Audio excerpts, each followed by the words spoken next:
Daddy, are you recording again? Yep, it's time for Relatable Dads Unscripted.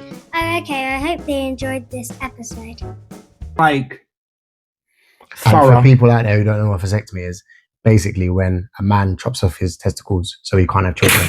chops them off, you know. I need to get toxin. Did you ever feel like when it became a reality, was you a bit like, oh shit? I was excited, boy. Really? Yeah, the thought of it gave me an erection. I was like, oh my days. I'm having my nuts. I'm plugged. Because in school. Is this why you only get white girls? No, I don't get white girls. I hate white girls. No, I'm just kidding. Oh shit. Nah, they're He actually doesn't, by the way. I do. I hate you all. I hate women. I'm such a misogynist, bro. For fuck's sake. This is a Red Pill podcast. We hate women here. I'm mashing you up, boy. Nah, women are great. That sounds so insincere, doesn't it? The box breathing. I do box breathing, and then before and before I say anything else, I say pussy hole 3 times. Yeah, they do my head, and I'm like, woo, sir. Woo, sir. And then you got is it anger management? Goose fraba. Yeah. Goose fraba. Because I did buy a £15 fertility test from Amazon, which is like a COVID test that you jizz on. And that's saying, nah, boy, you're good. But welcome back. I ain't done nothing. Welcome back to Relatable Dads Unscripted. We're figuring out not a fatherhood because my man ain't a father, and we're going into it, but he ain't gonna be a father either. So yeah, welcome back to Relatable Dads Unscripted. Today I've got a special guest, Lloyd from the Man Cave, again returning. Okay, how you been? I've been good, man. Sure. I've been fantastic. Thank you for having me back. Obviously, life is life, but I love my life. So yeah, I can't complain. No? Good. So today I brought you back because, well, firstly, I love to have you on as a guest. Secondly, part of the Man Cave, big influence for the Man Cave. I haven't told you this. Recently just done, Thursday, Friday just gone. I've done my mental health first aider. Well done, man. So that was like I've been asking for it for the longest time. I've had, I think my last 3 employers, I was like, I want to do my mental health first aider. And then, obviously I work network around, and they was like, I've been asking since I started. I was like, I want to go through it. And then they put me through my mental health first aider, which online, I'm not going to lie, it's a struggle, you know, because I was going to ask you how you found it. Yeah, it was a struggle online because I find there's something wrong with me, you know. Like, I don't want to tell you, but I cannot engage for the life of me. Like, I was really struggling. There's nothing wrong with you, man. Don't because you can't engage. Don't say there's something wrong with you. I think honestly, I'm the same. Yeah, like I have to do a whole uni course, which is distant learning. So there's no tutors, no communication, straight up reading. Boy, the amount of tools I've found to do that bit for me is crazy. So I was messaging Ruel, at the start of it. Well, the first 10 minutes, I was sitting there and I'm like, this is long. I've got 2 days of this. And then I've messaged Dan because like, she works on like on Teams meetings all day. I was like, how you do this every day? It's fatiguing. I don't even know. Like, I'm doing this for 10 minutes. It's exhausting, man. And then I was messaging Ruel. I was like, bro, you got any fidgeters? I've got a fidgeter somewhere. Just sit and I had a fidgeter somewhere and I don't know where it is. And I was like, bro, you got any fidgeters? I'll come grab it now. And he was like, no, I can't find, because I wanted a finger strengthener. Oh yeah. Make it into a little workout while I'm there, innit? And he was like, no, I've got nothing. And I was like, I'm dying here. But yeah, the first day I didn't really engage too tough with it. I was present when they were doing discussions and stuff like that, but it was just a bit death by PowerPoint. I was going to say, was it a course where was it like a webinar course where you got someone teaching you the content as well? Yeah. Yeah. Okay. So most of my courses have been just straight reading. Oh yeah, but like there were a couple of moments where she'd done breakout rooms and then we had like discussions and scenarios and then we had to do like role plays and stuff like that. That works for me. I'm cool with that. Yeah, that works. I can do that, and I was engaging with that and like had like a lot of thoughts and blah blah blah. And I said to him the reason I wanted to do it was based on I'm having some really deep conversations with dads, and I just want to be have a bit more in my toolbox to sick. handle that conversation. Which leads me on to the man cave, because obviously the man cave, you're dealing with a lot of vulnerable men. So yeah, like I know there's an update, so let's talk. Give me an update on the man cave and what you've been up to lately. I can't remember what the update was last time I was here. When did we? I think at that point we may have still had the women's equivalent, which was called the lodge. Yeah. Since then, I think you've literally just closed it. Yeah, closed the lodge. So since then, man cave is in its power. It's like it's going really well. All communities are on their feet. They're established. They're going really well. All of them have like independent events going on. Obviously, we're running up to Christmas now. We've got like a band showcase at MK11, which is our event. So all tickets and proceeds will go to the man cave as a fundraiser. Do you think on the build up to Christmas, like it becomes a lot more of a need? I think it's definitely something people lean on more. It's not even that people lean on it more up to Christmas. The only trend I've really seen is they lean on it less through the months of like March and April, the turn of spring.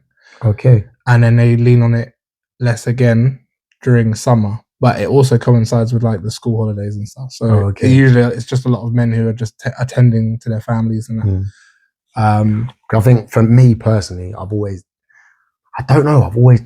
disliked Christmas, and I know that it's a very common thing. It's something that gets spoken about a lot. Yeah, like I don't say my mental health, but I don't feel as happy around the Christmas period. I think largely because I'm self-employed a lot of the time. So all of my work slows down around Christmas time. Yeah, I feel that. All the outgoings go up around Christmas time. Yeah, I feel that too. And then I'm like, so obviously the financial side of the financial pressures around Christmas is just constantly. And then you're in a nomad land, because between Christmas and New Year's, it is so depressing, because you're like, you don't know what day of the week it is. There's so many bank holidays around that time. You don't know what day of the week it is, what hour of the day it is. You got the same films on the TV, and it's just like same music as the last 20, 30 years. It's honestly like it's Groundhog Day every day, and it's and then the kids are off school. You're trying to entertain them. You can't exactly go out because it's generally pissing down. Yeah, so wet, miserable, cold. Yeah. So yeah, I find that for my own self, Christmas has always been a bit of a stretch. The best ever Christmas time was when I was in the army, because I had 3 weeks leave around Christmas, and I just passed out of the army, and it was like I was home. One of my boys only lived around the corner, who's from the army. So like we were off around the same time. We both earned the same amount of money. So it was like you just go and enjoy. Yeah. So it weren't your break. Yeah, it wasn't. I was having a break from work, which was nice, because I was getting paid and I was off. Yeah. So I think that's probably my best ever Christmas, because I knew that I was just chilling. And you were permitted to chill. It's like, okay, I'm okay to chill. Yeah. I don't have to do anything. Whereas I think, yeah, like you said, man, everything else goes up. The financial demand goes up, especially if you do celebrate Christmas, if you do have kids and a large family, and you've got to be here, there, and everywhere. Then yeah, it's long. For that reason, I just decided I don't do Christmas. I don't buy presents. I do the social bits. Are you religious? No. Do you not buy presents because you're tired and you just can't be asked to spending the money? Yeah. Yeah, absolutely. Fair. I've got 14 siblings. They've all got kids. I'm not buying no one nothing. Fair. And the thing is, I do want to change that. The thing is, I don't want to buy gifts, because it's just one of those periods of time where, okay, you know, when there's always that 1 month, everyone's got that 1 month in their life where everyone's birthday seems to be in that 1 month, and it feels long. Christmas Day is that in a day, and you've got to get everyone gifts, and then you've got that little guilt setting in, like, oh, I've got to spend £30 on this one, I've got to spend £30 on that one, I've spent £30 on these ones, I've got to spend £30 on that one. It's like, nah, allow you all, man. And so for me, I'm just like, I'd rather, what I want to do is get myself in a position where I can put together a Christmas party every year. That's what I want to do. Yeah. At a Christmas party, I'll cover the food, I'll cover the drinks, I'll cover the venue, the music on me. Just come, bring your children. That's what I want. Time is so much better than just presents. Like, even with my kids, I don't generally buy them Christmas presents. I'll take them out and like do something with them. Like, I think 2 years ago, I said to my 2 daughters, I sent in the card. I took them to MJ. Okay. You know, that live MJ performance in like, London, because they loved Michael Jackson. Is it called The Experience? Sam? It was basically like it's a theatre production of his life. It flicks between him as an adult, him as a teenager, him as a child. But throughout the whole production, it's actually sick, to be fair. Yeah, I can imagine. So I said in the card, I put, we've got this booked in, theatre production, and then after it, we're gonna on the day, I'll take you out shopping so you can buy an outfit for the day, for the night, and then we'll go there and then we'll get dinner. Yeah, cool. And that was my Christmas present to them. And then I think that the year before I took them to pantomime. Last year, stupid, I took them to Rome. So all 5 of us went to Rome. Mad. And it was like 5 days out in Rome, but my daughter's name's Sienna and spelt the same way as the city. And from when she was born, I said, I want to take her to the city, Sienna. So then we went to Sienna, went to Rome, went traveling around Italy with a car. It was sick. Yeah, that sounds like a vibe, to be fair. But that was my Christmas present to them. Instead of me buying them Christmas present, because you buy them a Christmas present, by Boxing Day, they don't know who's bought them what. Yeah, man. They're so eager to just open them. Yeah. Don't read the labels, man. Yeah. So I was just like, nah, I'm just going to do something with them. I've got an idea of what I want to do for them this Christmas. Okay, cool. Torture off camera. Yeah, I was going to say, you don't want to sneak it in there. Because Dan listens to this and they should be like, so yeah. Got an idea. I don't know if I'm going to do it yet. Okay, we'll see. Going back to Man Cave being like quite busy around Christmas. And then, I want the update of Red Bull. Talk to me. So it's actually not an update. You know, it's something I've been keeping. We're running a pilot. So we're doing Man Cave in Red Bull. Okay. So it's its own cave. So we've got all the cities and all the like publicly available man caves. But Red Bull has been like a massive supporter. Red Bull Racing, particularly the one in Tilbrook, is it? Yeah. And they've been a massive support since our conception. Basically, they got us in to do one of our first mental health talks for the guys.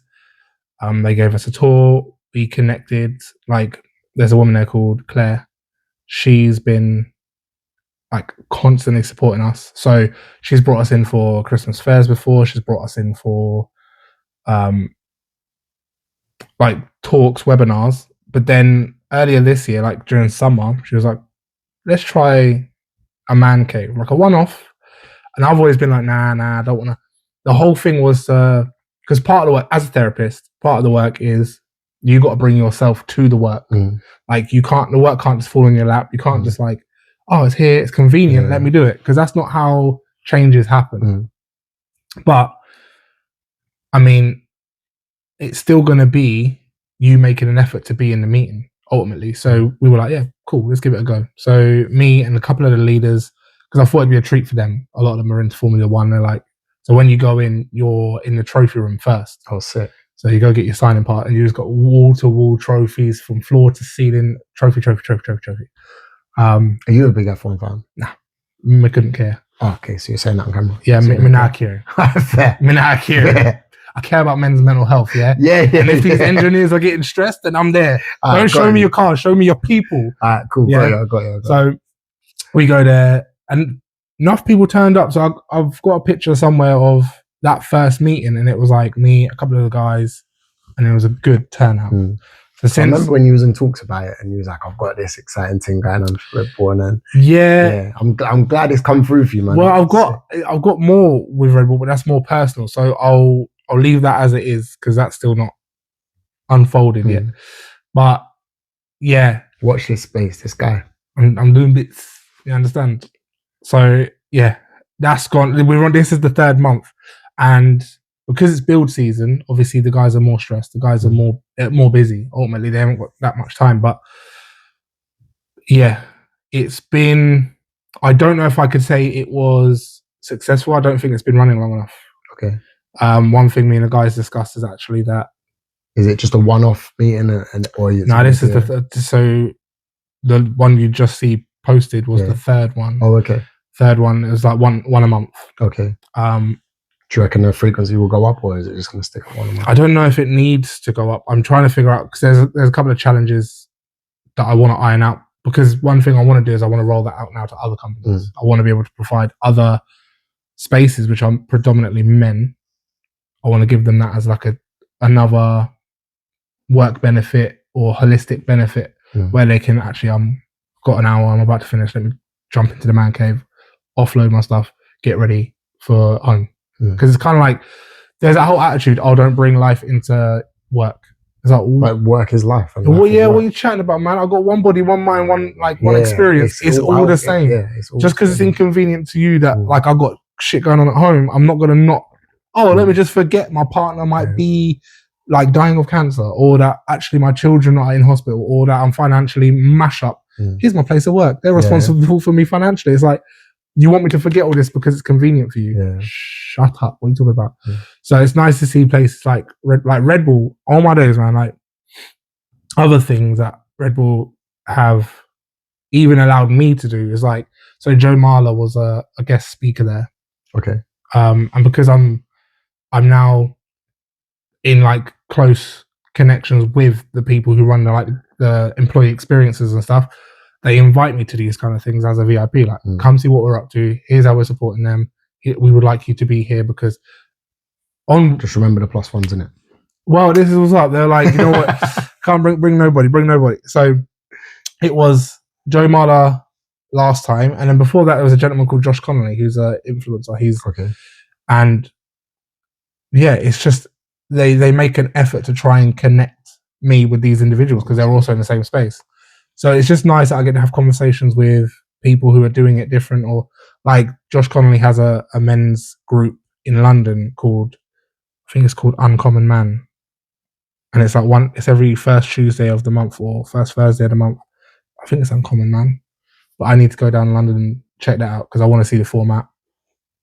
And there's other men's groups out there, but they're just also quiet. The only other one that people talk about is Andy's Man Club, which, funny enough, for a little period, there's that like ego piece with men, and some of the men were like, no, Andy's Man Club, allow it, because we're the man cave, they're Andy's Man Club. And I was like, shut up, man. We're looking after men. Let's go check them. So we did the Beacon of Hope in Northampton. Did you go down there with Man Cave t-shirts on? Well, we were representing Man Cave that day. So, and they happened to be there, but everyone else was like reluctant to have the conversation. Because I guess you just kind of worry, like, oh, I don't want to step on my toes, I don't want to bother nobody.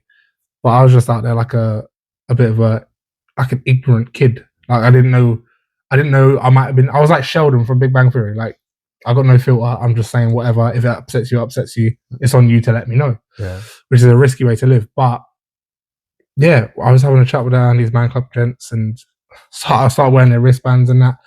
And then like some people like were like, oh, let's get some pictures. So I'm there with Andy's Man Club, and like, so it's Man Cave, Andy's Man Club, and then some woman from like, I think she said she was from like the BBC, come through and was like, oh, you wanna like do this like men's mental health thing? And yeah, so she asked me, and I was like, yeah, we're not the same group, by the way. Speak to these guys too. Like, but since then, there's been a group chat made, Northampton's Men's Mental Health, and there's like a few groups in there now, and it's really nice that that collaboration is happening. But you have to be annoying and you have to be bold to make these things happen. Like, we all literally, if the Man Cave don't work for you, and his Man Club might. If it's not therapy, if it's not yoga, if it's not the gym, if it's not cold swimming, if it's not, you got to find what works for you. And the thing is, I'm not here trying to fix them my way. I just want to make these tools accessible. I want people to understand that those tools exist. That's it. Okay. Do you know what I mean? So Man Cave is one tool. It's not the tool. It's not all tools. Just one. If you don't want to come Man Cave, don't come Man Cave. I'm not going to be upset. As long as you're okay. Please just don't be not okay and not come. Oh, it's not going to work. Have you tried it? No, but I know, innit? So shut up. Try it. Just try it, man. You like saying shut up, innit? I love saying shut up. I noticed that in a few of your videos. Mate, I was talking about it the other day. I put a story. I was like, one of my favorite things to say is chatting shit or clapped. I love saying them. I don't know what I just like. They're just really, I feel like in and of themselves, there's like a release. You know when you see those films, Bad Boys have got Woosa, Woosah. And then I'll do that to my kids all the time. woosah. Yeah, they do my head and I'm like, woosah. Woosah. And then you got, is it anger management? Goose frabba. Yeah. Goose frabba. I'm just like chatting shit. And when I'm recording, am I allowed to swear? It's too late, but am I allowed to swear? Crack on, bro. And then before I record, so when I record content, the box breathing, I do box breathing, and then before I say anything else, I say pussy hole 3 times. Man, I'll find some clips. I'm just there like pussy hole, pussy hole, pussy hole. Here's what's up, and then I'll get into my content. Yeah, I love swearing. It's the best. So I have to try and film videos for like intros for episodes and all that kind of stuff. Yeah. Bro, it takes me so. I need a technique of trying to get my mind in the zone. What is it? Have you experienced it? Card, come on, sort it. My surname's Card, isn't it? So I'm always like, Card, come on, sort yourself out. Card, let's do this. And then I always try and talk myself out. And then, yeah. Do you think you'd perform better if it was like let's say hypothetically, this was like a live show, you had like audience there. Do you think you'd be better or worse? Don't know. Actually, don't know. When I'm filming with someone, no dramas, don't forget my words, I'm good. But it's like I put pressure on myself when it's like I have to do a trailer for something or I'm actually filming. I hate filming myself in it. So that's my problem. But then that's what's needed to do to grow the thing. But I could find, my missus would disagree with this, but I'll find the washing up to do or the washing to do before I need to do a video because I'm like, you're procrastinating. Yeah, I'm like, with other productive I need to go and do this. Yeah. I need to go and do that. Yeah. I don't need to do none of that. I'm very similar. I had to try and film a video before, and I've got an ice bath in the back garden. You're like, I'm going to hit the ice bath instead. No, listen. I was like, I need to film a video. I was like, you know what? It was only like a 30-second, 45-second video, but I kept on messing it up. So I was like, you know what? I'm going to jump in the ice bath just to like clear my brain. To get involved. To clear my brain, and then I'll come back in. Went in the ice bath, came back. Didn't want to do it. No, I couldn't do it. Kept on messing up. I was like, I'm going to have a coffee. I think that's what I need. Coffee to wake me up. I had a coffee. It took me about 45 minutes to get this one 30, 45-second video. And then the other day I was filming something for the pod that I'd done the other day. And honestly, I had so many takes on my phone. I was just messing up my lines constantly. Yeah. So I need to find a technique of, maybe the box breathing could help. Box breathing, slow down your talking. So for me, How many boxes do you do? I think I just do 12 total. So that's like 3 rounds. Yeah.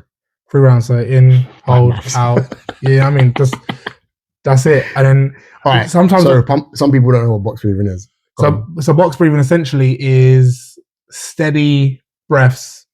You've got something called asymmetrical breathing or symmetrical breathing and symmetrical breathing. I'm not a breathwork practitioner, by the way, so please Google this and verify all the information I'm saying.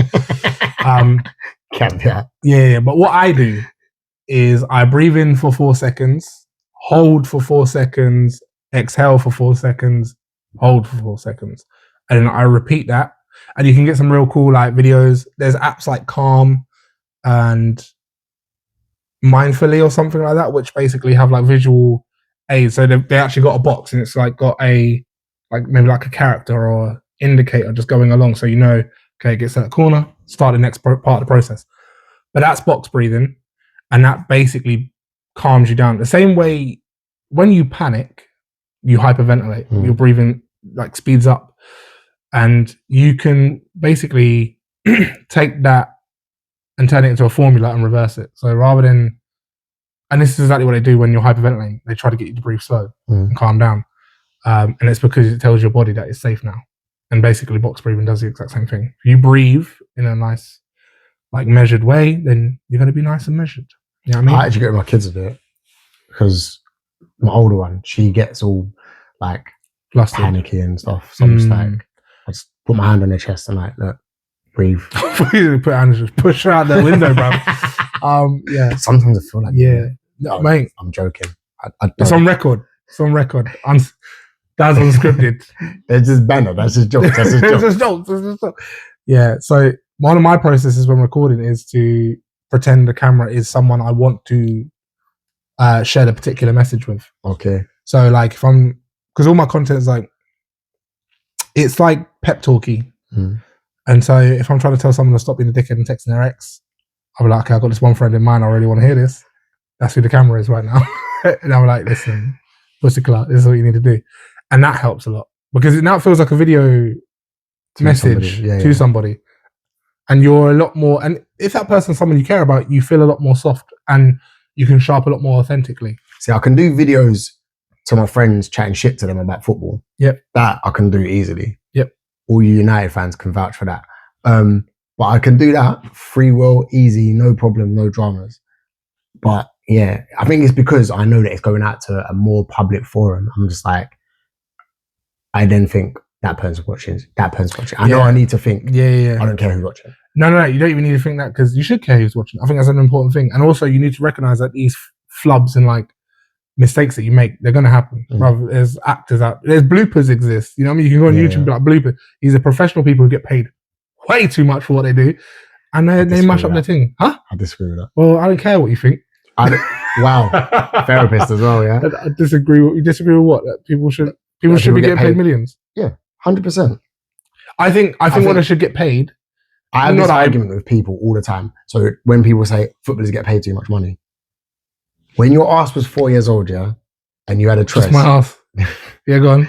And you had a choice of, I want to be a plumber, not digging out plumbers, or I want to be a footballer.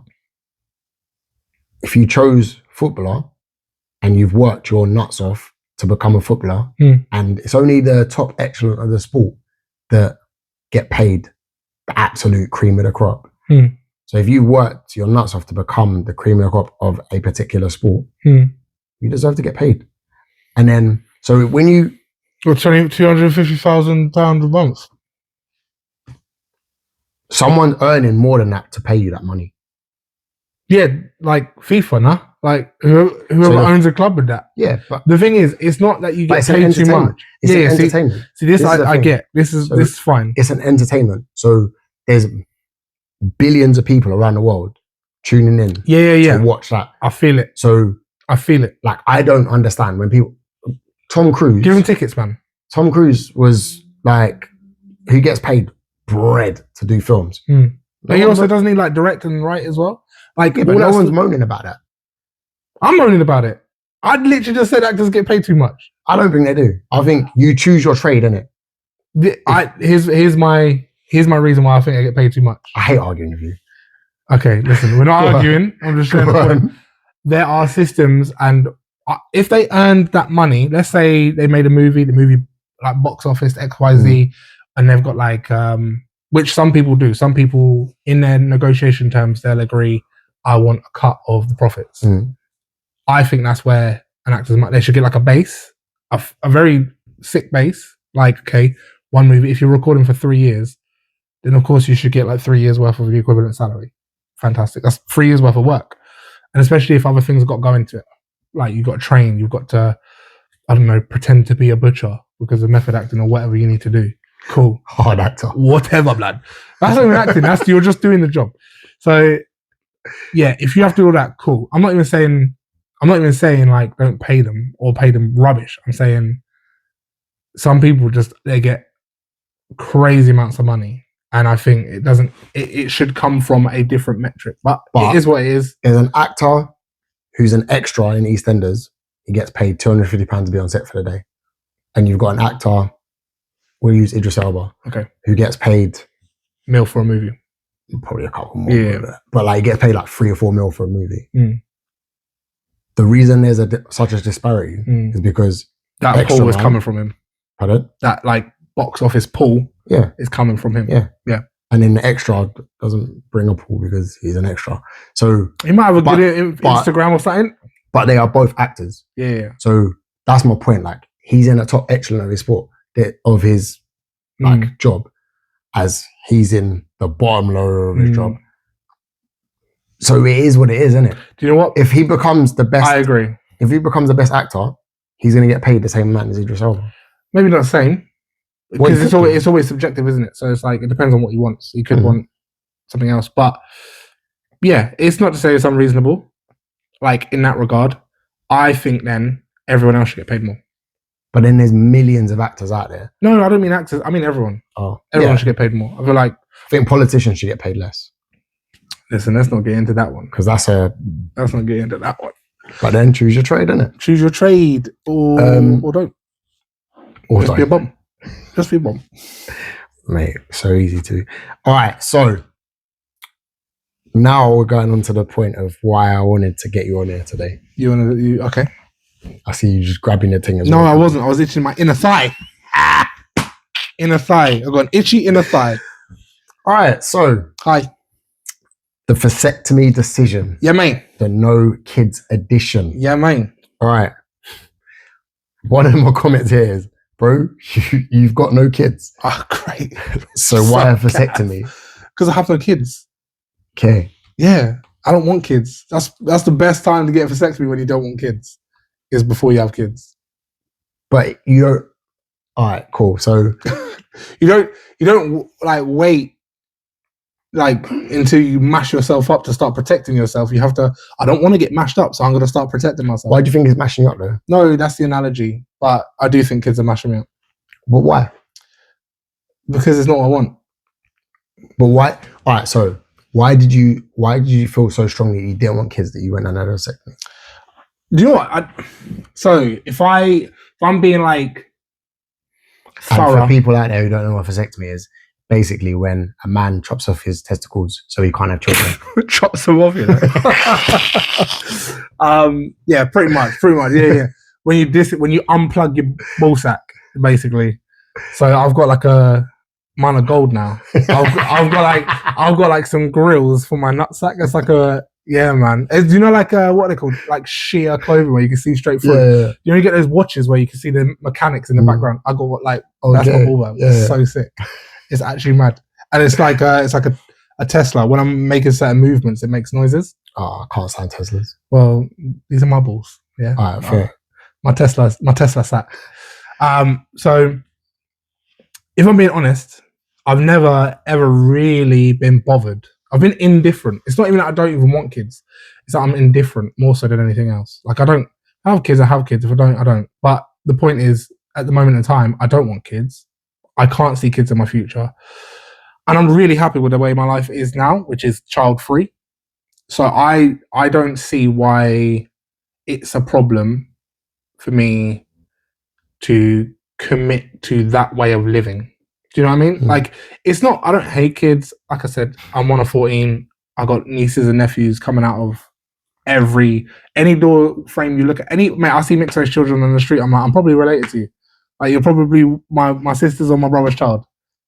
All these. Do you find it hard to meet women because you're like, No, if anything, actually, since the vasectomy. No, I meant in terms of like. What, them having kids? No, when you're going out and you're like, see a mixed race thing, you're like, oh, she's fit. And oh my days, boy.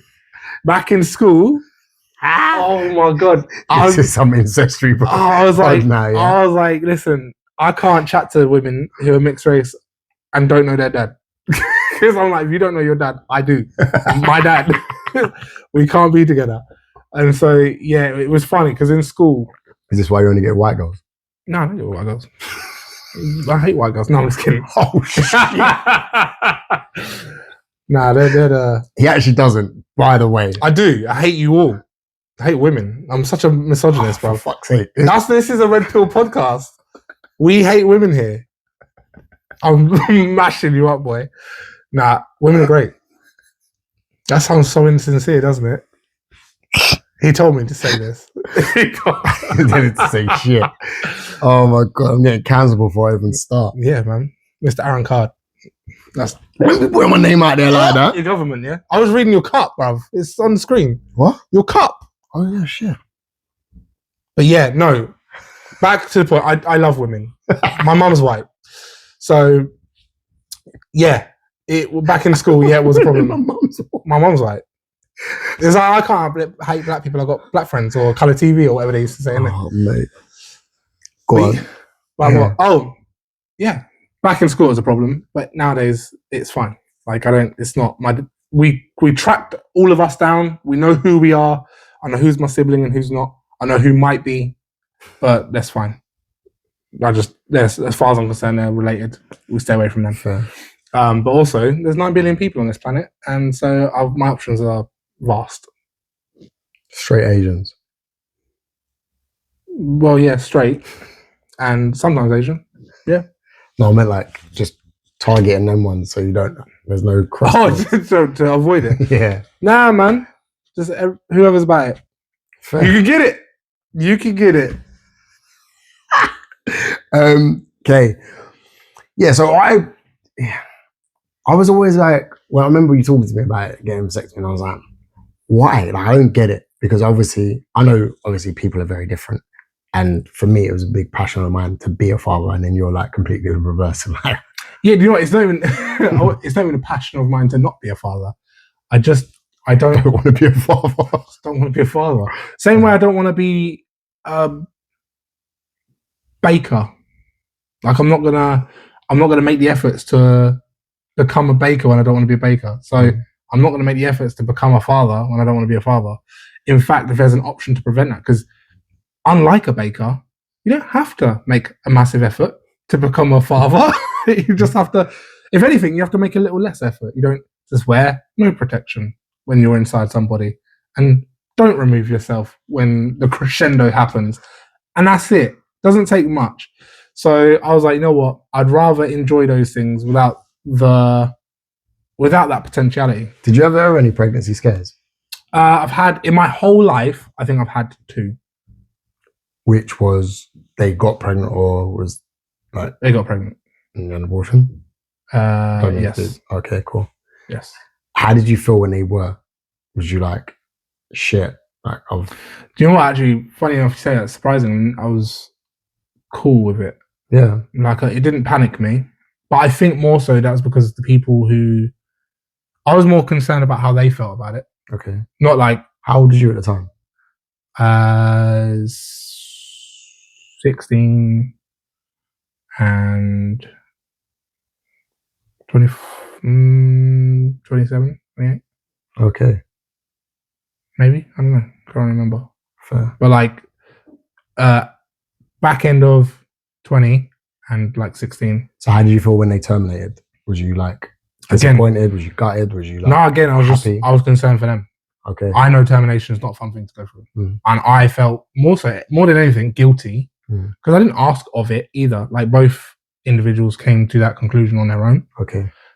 Which I'm very grateful for, because I wouldn't want to ask someone to go through that. I make my position very clear. If anything happens, it's what ideally I would like to happen. But otherwise the stairs are gonna happen. Otherwise I'm gonna be a daddy. But yeah, I know termination is it's not, well, I hear it's not a fun thing, and I'll never ever have to hold that. Like I'm never ever gonna have to go for a termination. Even if I didn't have a vasectomy, it's not something men have to deal with. So the whole process for me, I was like, oh, I wonder if they're okay. I wonder how they feel. Because again, for a man, little effort to make that happen. Even at 16, you still had that kind of mindset of, I wonder how they are. Yeah. When I was 16, the person it was my my first proper partner. We'd been together for about a year, and we stayed together for 11 years. So we separated when I was 26. Okay.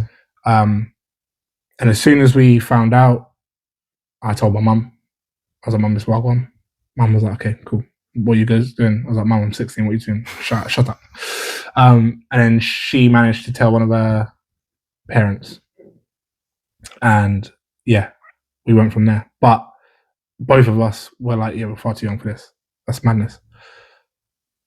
But even then, yeah, I was more concerned about her. I'm quite, like, I know my family will be supportive with all that stuff if I wanted a child and that. But even then I was like, I don't want a kid.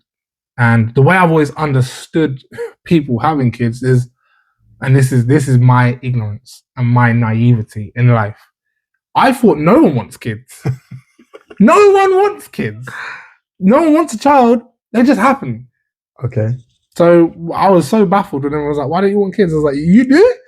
Like, why do you want kids? So yeah, but at that age, I was like, I know people will be supportive, but I'm glad this is happening. guys, I'm not a YouTuber. I'm not a content creator. I'm just a father, a passionate father, trying to create a platform for fathers to have our perspectives and our opinions broadcast to a more broader audience. Please like, comment, and subscribe to the videos. It really will help the channel grow. And it means then that I will be able to get better editing, better cameras, better audio, everything else. And the channel will be better. But I need those initial subscriptions, likes, comments, everything else that goes alongside it. So please like, comment, and subscribe. It really will help the channel grow, and it will help me massively, and obviously my kids. So thanks very much. All right. So how did your family react to your wanting of a vasectomy? They all thought I was joking. Yeah. Yeah, they was like, ha, you was so funny. Because they're all got accents now. But I don't even know where the accent is from either. I know, it's ambiguous. So, and I was like, no, definitely, I don't want kids. One thing that really annoys me about, well, I guess it's families in general, men in general, really, but there's this weird attitude. So I've got nieces and nephews. Now, to explain my household or my sibling setup, I think I might have explained last time, but basically we organise in households. So my dad was a hoe and he was just bopping around the gaff, having kids with whoever, right? And some women collected more than one, right? So my mum's got 5 kids, 3 from my dad, the other 2 are from different dads. Cool. And this is necessary to mention because one of my brothers has got daughters, 2. Then my brother below him has a son. And then my brother below him has a daughter. So we've got girls and we've got 1 boy in this household. My surname is Pickthall. And my brother who has a son, he's always identified with his dad's surname, which is Poe. And so the son has taken his surname. And one thing that kept coming up was like, oh, we've got no Pickthall boys. We've got no Pickthall boys. We've got no Pickthals. I'm like, so is this your mum's surname, Pickthall? My mum's surname. Okay. My dad's surname is Clark. Okay. Because he's Jamaican and that's all their surnames. They're all called Clarks. My middle name is Clark. So my name is Lloyd Clark Pickthall. Anyway. So, yeah, that really frustrated me because I'm like, what is a name? Because everyone was on all this legacy nonsense. Oh, yeah, I want to leave a legacy. I want my kids to take on everything that I am. And for me, I'm like, I understand people see their children as an extension of them, but they are their own people. We've had this conversation. Yeah. People see their kids as an extension of them. You're representing my name. That's what you say. You're representing the set.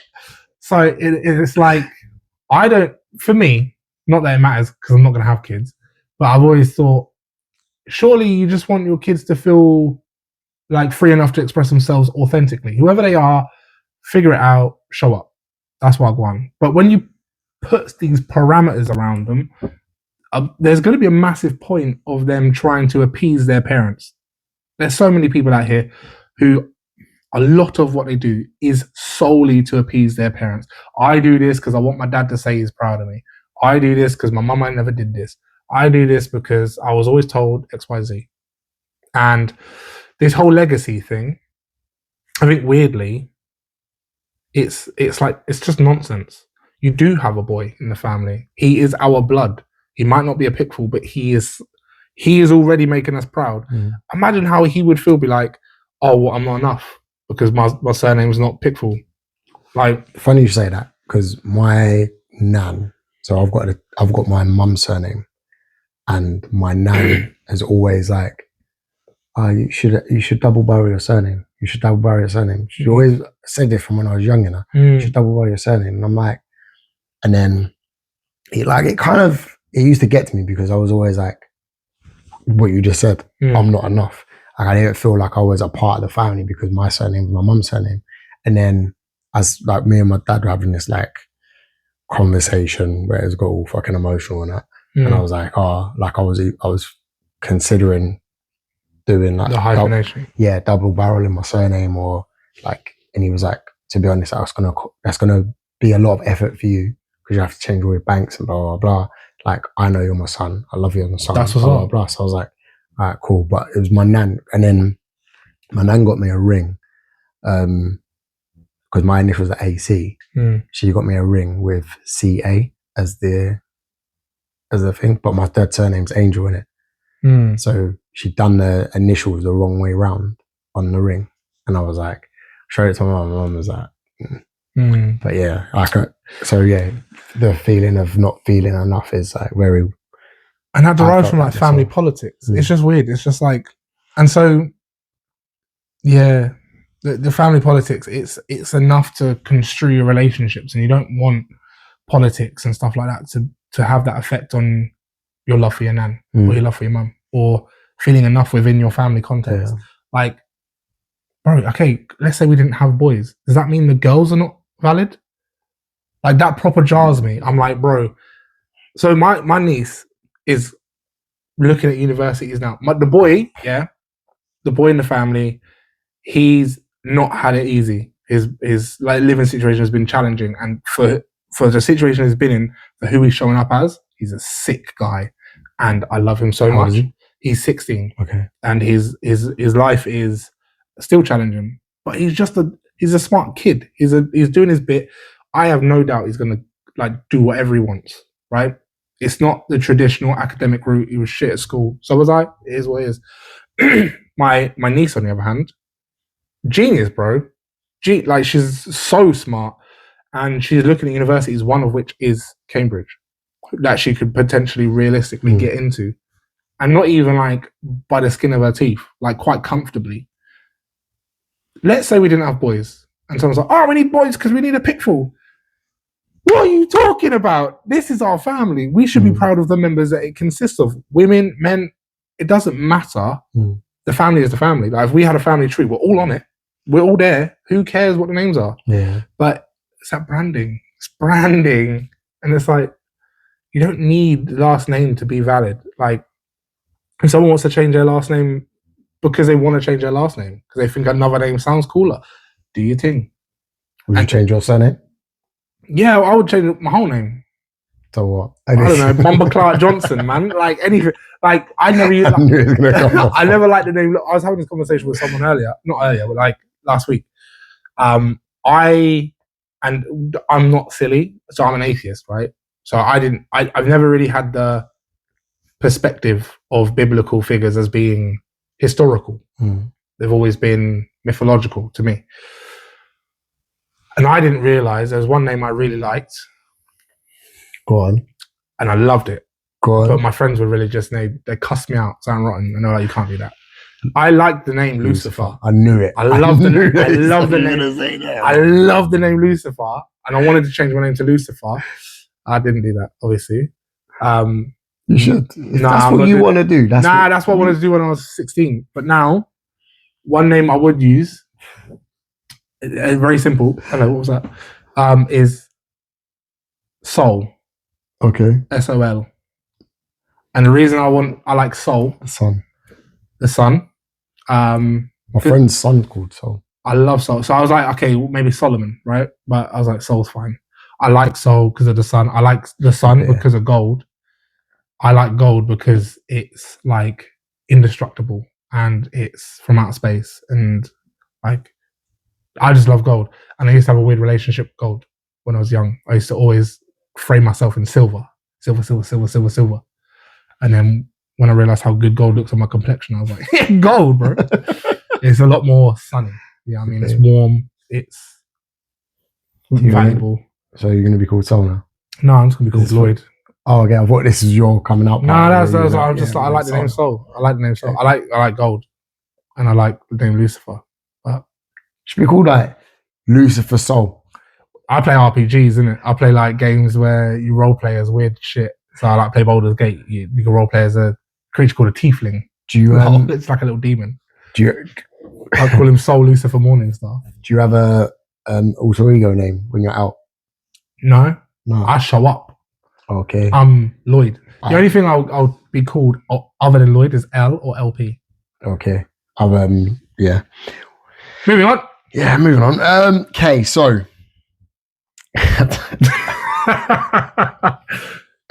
all right. Did you face any struggles to get a vasectomy yourself? So, yes, is the short answer. I got really frustrated at the process. But I also want to correct myself on record and say that I think it was a perceived fault of the NHS. So when I decided that I wanted a vasectomy, I called the NHS. I called my doctor. Wagwan doctor, man, what you saying? No, he said. Yeah, man. All right, cool. And he was like, Wagwan, Bridget, what you saying? I was like, I want to chop my nuts off. Where was this doctor? Payland. Okay. Payland Sovereign Medical Centre. Because you got a Yardy man there as well. No, I think it was an Asian lady, but fair. That's how she spoke.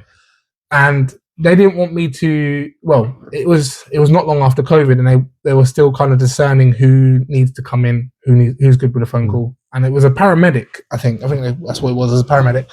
And I was like, I want a vasectomy, please. And he was like, cool. You do realize that it's going to be hard for you because you haven't got kids. I was like, no, I didn't realize that. That's why I'm calling, because this is the beginning of the process. He was like, cool. I just want to ask a few questions. I was like, ask away, Mr. Dr. Paramedic Man. And he was like, what if we fall in love? I was like, what's that got to do with anything? He was like, because if you get with a woman and she wants kids, what then? I was like, then she doesn't get kids. Like, I can love people. Just because my nuts are not plugged in, don't mean that I cannot fall in love anymore. He's like, yeah, but it's going to make it difficult. I was like, you worry about my nuts. I'll worry about my relationships, please. He's like, cool. I've put you on the referral. I heard nothing for 2 years because he didn't tell me how long it was going to take. I was like, okay, cool. I'm going to call him back up. And then I had some woman just belligerently telling me, yeah, you made a referral. You'll get a call when you get a call. This, that, the other. I'm like, yeah, but when? Like, how long am I supposed to be waiting? And then I left it again for a bit. And then I just got really pissed off. And I booked a doctor's appointment to go into. Why? Because you're spending so much money on condoms. Nah, I haven't had sex in so long because I was so scared of having children. But yeah, I went in and I was ready to fight this one. I was like, listen, you're not taking me seriously. I feel invalidated. She's like, what's your problem? I was like, I want a vasectomy. He's like, you got it, buddy. I was like, what? Because I was like, I ain't got kids, but I'm definitely certain I don't want kids. She's like, that's fine. We don't care. Like, if you're sure, you're sure. You don't need mandatory counselling because you're of an age where I'm sure you're sure. You seem really sure. You came in ready to fight me. And I was like, yeah. And I was like, did you not hear any correspondence? Because I can see your referral here. Did you not get any letters? No phone calls? I was like, nah. They're like, you should have. I was like, how long though? They were like, within like 3 months. I was like, rah, boy, I've been waiting for like 4 years. And she was like, yeah, longest a year, but you usually get something within 3 months. On average, about 4 weeks. I was like, okay, cool. She was like, cool, let me see if I can push this referral through. If not, I'm going to have to start your referral again. I was like, oh my days, man. That's going to be so long. And by the time I got home, I had like Oxford Clinic like, when do you want to come in? I'm like, what? And then I picked my date, which I think I went to the doctor's September. And they were offering me September dates. They were like, cool, it's September the 10th now. We've got a date on the 19th. Like, you can come in on the 19th or you can come in on the whatever. And I was like, I need to get to Oxford. Did you ever feel like, when it became a reality, was you a bit like, oh shit? I was excited, boy. Really? Yeah, the thought of it gave me an erection. I was like, oh my days. I'm having my nuts unplugged. I was so gassed. And that's how I know. Mate, oh my, you have no idea. I was like, it's happening. And this is when it started being a problem. That's the joke by itself. The thought of it gave me an erection. I'll kid you not, yeah. I was going around, I was like, I'm getting a vasectomy. And everyone was just meeting me with, why? You're stupid. And I was like, man, everyone's a hater, bro. I think I was one of the ones. Yeah, everyone's a hater, man. Why don't you just have kids? Listen, I'll tell you what, I'll have kids if you bring them up. How about that? Like, I don't want children. But do you not want to see what your genetic pool would look like and how, like... Continue. No, I'm not saying that. No, go on. Say what you're going to say. Say it. No, go on. No, I'm not saying it. I'm not saying it. It's not happening. Continue what you're saying. Oh, you were scared that you're going to have Continue what you're saying. Continue what you're saying. What are you saying? I'm like, do I want to see what my genetic pool looks like? You were scared that they were going to be fucking... Like, broken kids. No, listen, shut up. I'll tell you off screen. I'm sure some of you get where my head went, but No. I think everyone needs to know that. no, they don't. This is not the kind of podcast. All right, fair. Yo, all right. No, I don't care. Do you know what? I think I said this last time. Anytime I imagined having children, they weren't mine. They weren't me. They were like, they weren't mine. They weren't mine. They were adopted. Every time I've ever imagined having children, they could be a different ethnicity. They could be whatever. It was just, there's a child in my house. It wasn't ever, it's little Lloyd or little Lloydette. It was just, there's a child in the house. Sometimes when I was with my ex. Or a little Lucifer. God, now I want kids. When I was with my ex. See you later, motherfucker. My kid, I could get it reversed. So everyone keeps telling me. Yeah, when I was with my ex, I used to imagine like little versions of her, but not me. Bear in mind, she's white, so little versions of her means that kid's white. So it's not mine again, still. You know what I mean? So yeah, it was never me. So all right, so you've always said, I don't want any kids, blah, blah, blah. Now. When I was with her, I was open to it, but since then, I'm like, wonder. So if you get with a woman now, I know you said, but you don't know what's going to happen around the corner. Who knows? But you get a woman now, and then you're both open to the thought of maybe adopting. Would you do that? Maybe. Okay. I couldn't answer that question on behalf of future Lloyd, but present Lloyd, which is me, who is on your podcast, is like, yeah, cool. That makes sense. If that was the case, then that's the case, isn't it? Like, fair enough. All right. So talk to me about the procedure, and because she wants me to get it done. Get it. And I'm like, get it. Hell no. Hell yeah. All right. Get it. This part, she's not watching. Tune in. So yeah, like she wants me to get one done. I'm like, nah. Because what if Tyler walks down the road and she wants me to get her pregnant, or Maya Jama? Raw boy. Just my dad was like, chuck one in me. You're like, and I'm like, what? Go on then. Go on then. Reach for the tool. Yeah. So the procedure. Now I can only speak for myself. Yeah. Oh, sorry, microphone man. I can only speak for myself because there were people sliding in my DMs, men, like, you're gonna go through hell because they've had it and they went through hell. I remember the first time I met someone who had it and was openly speaking about it was another guy. He's clapped, so he didn't want kids. He had lots of trauma. He didn't want to resolve his trauma, so he just was like, let me just not have kids. Said he's clapped. No, yeah, he fully was straight clapped. I don't use that generally with people. It's just like I'm not a massive fan of it. Can you still hear me? I'm not a massive fan of this. If you're watching this, yeah, I'm talking to you. He was showing us pictures of his sack, and it looked like someone went like mental with a hammer, boy. Nah, bro, I'm out. Listen, that's your business. That's it. That's the procedure. They took a hammer to my balls. So that's what he did. So I was like, that's crazy. Like I was thinking about it before then, which was, mind you, that was 2018, and I was like, I'm on this thing. I wanna. But he showed me that. I was like, I'll keep him intact. It's fine. But then my brother went through it, and my brother, like, he isn't the greatest with recovery or pain. And after he had it, I forgot he had it because he wasn't impaired. Like, he went back to work, and he's a bathroom fitter. He does quite laborious jobs. And he felt nothing. Not nothing. How long after did you go back to work? After 48 hours.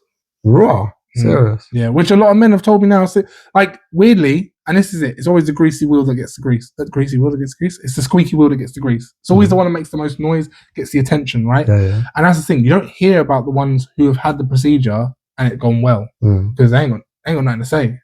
Just another day in the office. All right, so to go from the beginning. Yeah. So just because from going in the clinic to getting out the clinic. Yeah, because like, there's going to be men out there who are like, I'm in a night. I've got 2 of my close group who are considering it and probably going to take it.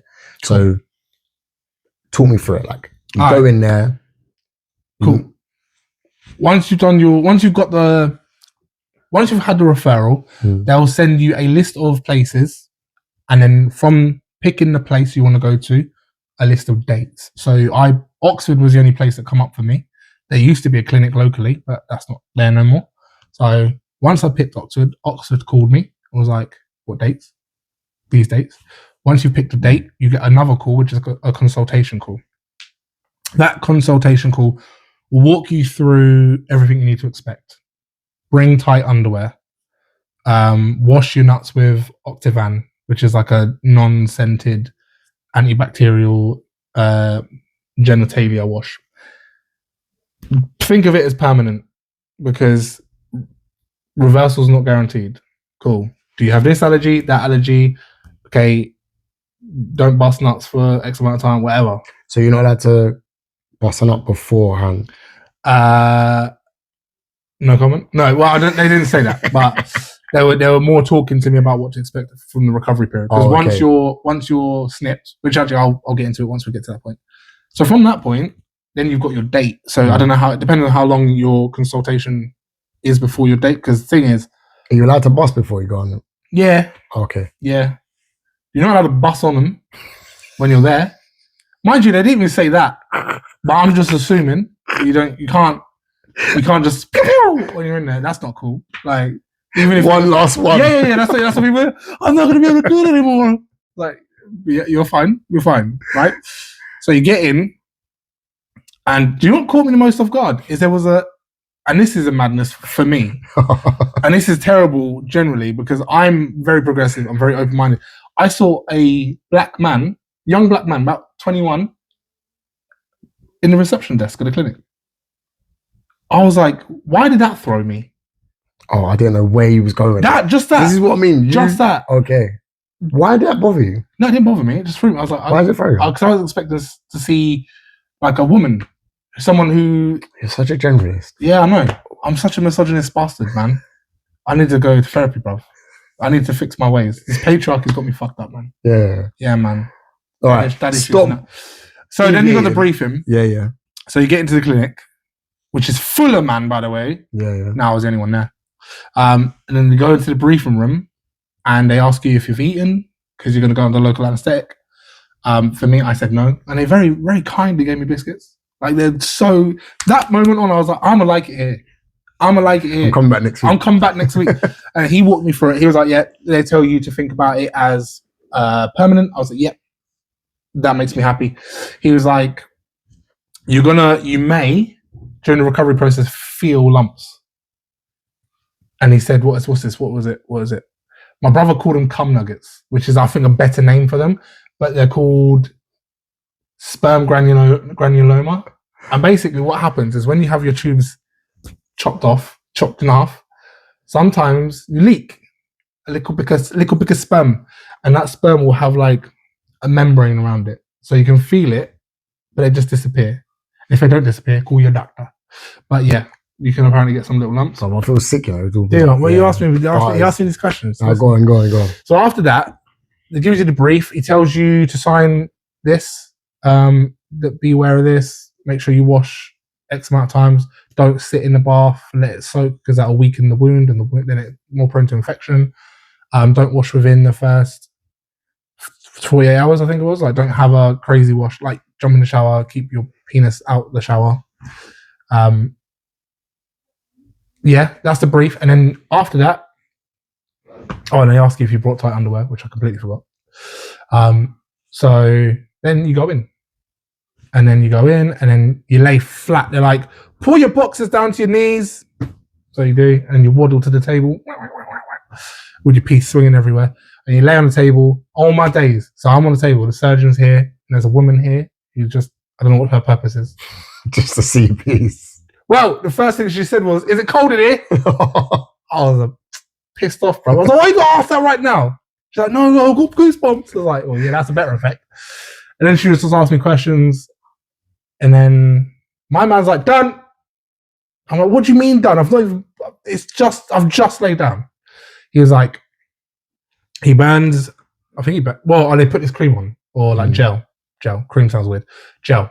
They put gel on. They're like, the only thing you're going to feel really is maybe some tugging, but prior to that is the injection, because you have to have local anesthetic. They put this gel on and they're like, this is going to be really cold and it's going to be really warm. They put it on, it's really cold, and then it's really warm. It's like heat rub on your nuts. It's mad. Oh mate. And then they inject my nuts, but I didn't feel that, which I think I'm very fortunate because everyone else seems to react to it. And then they cut one hole at the very front top of your testes, and they pull the vas deferens out, which is the tube that carries the sperm into your semen. So the semen is like the cocktail which contains sperm. Sperm is the alcohol. Okay. And then now I'm basically shooting mocktails. I don't do cocktails. It's mocktails now. Okay. So bar is closed, bottles are sealed, alcohol's locked away. So they bring the vas deferens out, cut it out, cauterize the tube, poke it back in, bring the other one out, poke it back in, and they burn your balls closed. And then they're like, fuck off then. So that's what I always hear, the smell of the burning. Yeah. I've heard that. It smells like burnt bacon or something. Well, I am not bacon flavored apparently. I just smell like burning. I'm neutral. Neutral burn is what I am. My brother said burnt hair. I'm just burnt. No bacon, no peri-peri, nothing. Nothing. Burnt neutral, that's what I am. Okay. And then they walk you into the recovery room, which is sick. TV, like lazy boys, more biscuits, a woman who's got banter, tea, and then she's chatting shit for a time. She just talk about her husband and she's like, got a phone out. I was like, give me films to watch. I'm like, all right then, shit. Are my balls okay? But she was hilarious. And they give you this little takeaway kit. It's got a condom in it. It's got like the sample kit, like a couple of bits of gauze, because I didn't realize that I was like bleeding, like loads. Not loads, but enough that I was bleeding from where?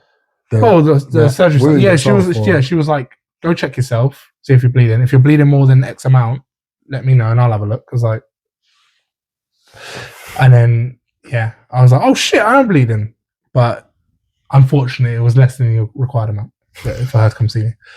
So yeah, I did that. And then yeah, basically from that point, so I felt great. I was still numb. I felt really good. I was okay. Everyone was talking about how relaxed I was. But I'm quite good at stuff like that. I trust people, probably to my detriment. I trust people a lot when my nuts are in their hands. So from that point, she was like, cool. And because she's got the sample tin and she's got the bag, and she's like, don't come in the bag, come in the sample pot. And I was like, why are you saying that? She's like, because people have come in the bag and posted the bag. I was like, that's some madness. I was like, thank you for letting me know I'll come in the pot.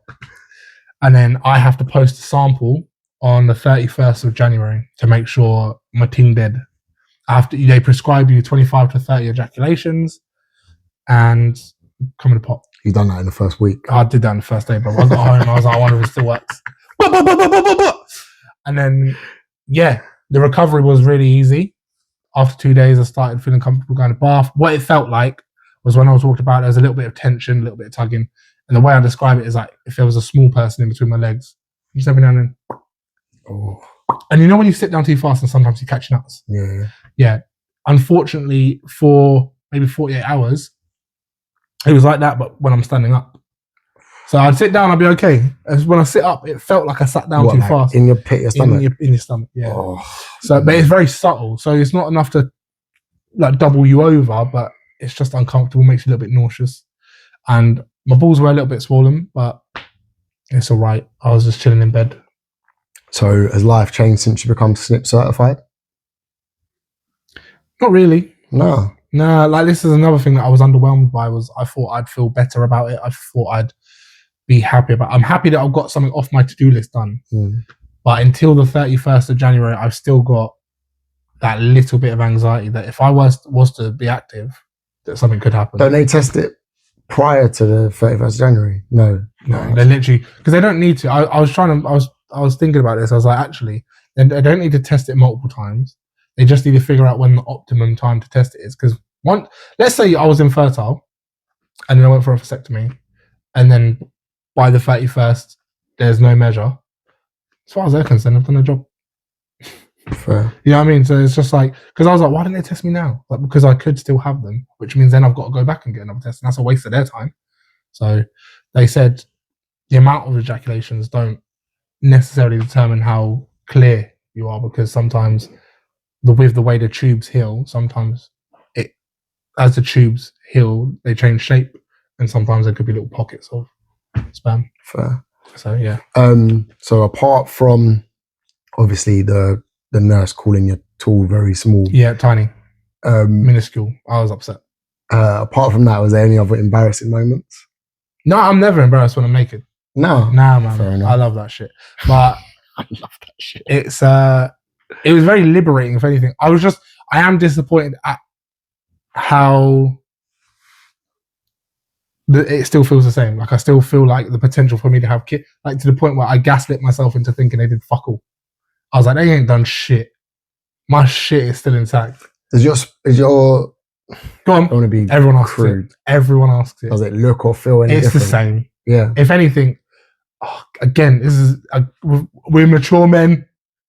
It's the viscosity is different. It's thicker. Yuck. Yeah, I try to figure out another way to say it. Yeah. So sorry, guys. Don't be sorry. If no, from I know, right? Sorry, man. One thing they wish they told you before the procedure. Is there any bit of advice that you wish they had given you that they didn't give you before? No, actually, I think the people responsible for the procedure did a 10-10 perfect 5-star job of communicating what I needed to know. Managed my expectations perfectly. One thing that they told me that I did ask, and has also been true, for me at least, I was like, how does it affect sexual performance? And the guy was like, anecdotally, from the people he's managed to catch up with after the procedure, everyone has reported better results because of, and he thinks because of the lack of anxiety. Because even when you want kids, you still want to be in control of like the time and who with. Like, just because you want kids doesn't mean every time you bust a nut you want to result into a child. You know what I mean? So he was like, even for people who want kids, if you've had kids and you have the procedure, that anxiety disappears. You know, you don't have to anticipate children anymore. And so he says that people tend to have better results. What about yourself? Have you had better results? I have, but the anxiety is still there. Oh, okay. So until I know, because I did buy a £15 fertility test from Amazon, which is like a COVID test that you jizz on. And that's saying, nah, boy, you're good. But ChatGPT's like, nah, boy, you ain't. So, final thoughts. If there was anyone considering a vasectomy, what advice would you give to them? My advice would be to explore it. Okay. I think a lot of people go into it, or when they go about the exploration process, they ask for the horror stories. They ask for what went all right and all this kind of stuff. And they use that then to not do it or to not even consider it seriously. But explore it. Google it. Go on like the NHS website, medical websites. Like, don't look up the procedure, but look up information around the procedure. Understand it. Because the thing is as well, if you're considering a vasectomy, what you're really trying to look for is a plan for preventing children or being more in control of that process. And it might turn out that there's other options out there which are viable for you and your partner other than a vasectomy. Or if you're not with a partner, just have a little look, see what else there is. If there was a male equivalent of the pill, would you have taken that as opposed to getting a vasectomy? No, because I don't want children. So the vasectomy is like probably the perfect intervention for me. Okay. It's not necessarily going to be the case for everyone else. And I know there are male equivalents of the pill. I don't know where, but I know they discontinued one because it made men infertile. It wasn't a case that it stopped having kids. It stopped having kids, period. But there are things that perfect for you then. Well, I would rather just get a vasectomy because that way I don't have to take something that mashes up my hormones as well. And that's another thing about the vasectomy is that it's like non-hormonal based. It's literally get in, snip, get out. So there's no, I am going to have like an extra hairy back, or I'm going to start, what's the... Gyno. Nah, like... Lactating. There you go. Everyone's there. I'm not going to start lactating. But yeah, there are, I've heard of other, when I was looking like really early on, this was like back in before 2020, there was something called vasogel that I come across, which is like an injection in your vas deferens. So instead of like cutting your vas deferens, which is the tube, they put gel in it, which dissolves steadily over 6 months. And so for that period of time, you can't, like, you're safe. It's basically like a temporary vasectomy. And there was another trial happening with this progesterone rub, which you rub on your shoulders across your back, and that impacts your hormones to the point where your brain switches off its ability to produce semen. Oh, right. But it also has like testosterone in it as well, so it doesn't impact your testosterone levels. That's another thing people ask me: does it affect your testosterone? No, because it's literally just the tubes are cut. Your body operates the way your body would always operate. Have you? I would like to know like what your T levels were before and after to see if it does. I can't imagine if you're saying it wouldn't, but well, I mean, I'm sure there's been studies, so you can probably get that data, that comparison data, but unfortunately not for me particularly because I didn't have my levels before. Okay, is there anything that you want to plug personally, or not my child? Is there anything I want to plug? I guess the man cave would be the only thing I would plug. Is essentially we have multiple meetings. If you can't make it to a meeting, try and make it to one of our events. Christmas time, we've got a band showcase event in Milton Keynes at a venue called MK11. When's that? That is on December or something, near Christmas. Sick! Yeah. Near that time. If you want more information, follow the Man Cave UK on Instagram. Go on the website. I'll put their link in the description. Please, thank you. That would be great. And then the meetings. We've got another meeting popping up after New Year, so that's irrelevant. But just know that we're trying to bring meetings to everyone. It's going to be a while, but yeah. Nice one, bro. Thank you for having me on. Thanks, come on. You just went to the toilet. I'll wash my hands, you. Well, gotta be show. That ain't gonna do nothing, is it though? It makes it look like I made an effort. I'm keeping that in. Fuck you. See you on the next one. Daddy, are you finished recording now? Yep, that's a wrap. Okay, tell them to like and subscribe. Haha, you heard us. See you next time on Relatable Dads Unscripted.